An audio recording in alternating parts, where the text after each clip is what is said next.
Presiden Prabowo Subianto menghadiri acara pembentukan Dewan Perdamaian Gaza pada Kamis 22 Januari. Adapun peresmian Dewan Perdamaian Gaza dipimpin oleh Presiden Amerika Serikat Donald Trump. Acara itu dilakukan di sela-sela World Economic Forum 2026.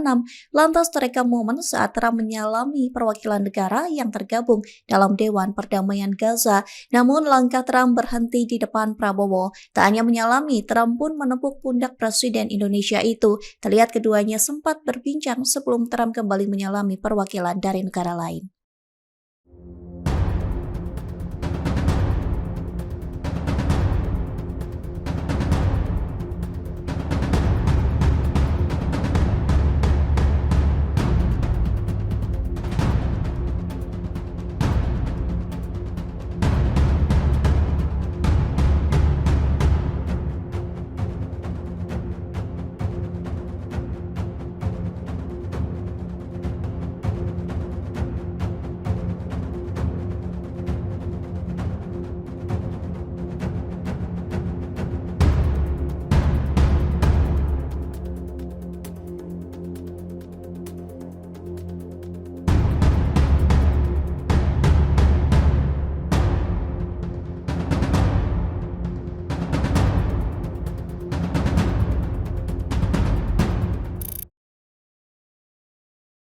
Download Tribun X sekarang, menghadirkan lokal menjadi Indonesia.